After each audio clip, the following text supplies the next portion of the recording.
convert the decimal number 574 into its octal equivalent. তো আমাক দিছে এটা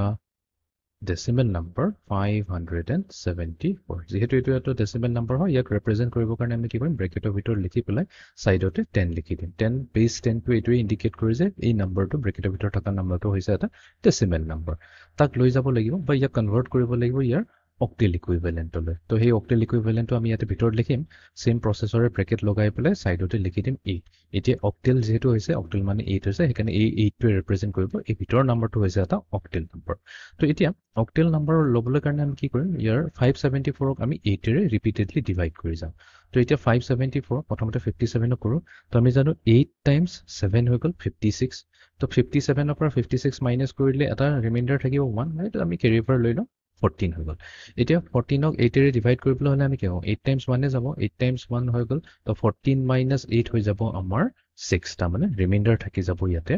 এটা ৰিমাইন্ডাৰ বিকজ এই ৰিমাইন্ডাৰটো খুব ইম্পৰ্টেন্ট হয় ৰিমাইন্ডাৰ হৈ গল আমাৰ 6 ৰিমাইন্ডাৰ হৈ গল আমাৰ 6 ওকে নেক্সট আমি 71 ক ডিভাইড কৰিম 8 ৰে আমি জানো 8 9 is 72 হয় but 72 এতিয়া 71 কৈ ডাঙৰ হৈ গল সেইকাৰণে 8 টাইমছ 9 লবটো নোৱাৰো 8 টাইমছ 8 লব পাৰো 8 8 is 64 তো 71 ৰ পৰা যদি 64 মাইনাস কৰি দিও তেনেহলে আমাৰ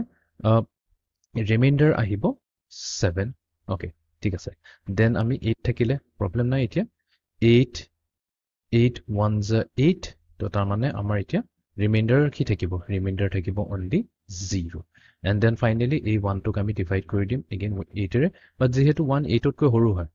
তো আমি 8 টাইমছ 0 এ কৰিব লাগিব 8 0 is 0 and then finally আমাৰ কি থাকিলে আমাৰ ৰিমাইন্ডাৰ থাকিলে 1 এতিয়া এইটো হৈ যাব আমাৰ LSB বা sorry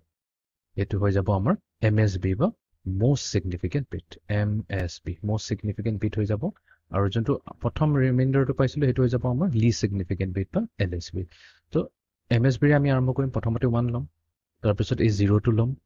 তাৰ পিছত নেক্সট এই 7 লম and then finally আমি এই 6 টো লম 1076 তো তাৰমানে 574 যোনটো এটা ডেসিমেল নম্বৰ হৈছে ইয়াৰ octal equivalent হ'ব 1076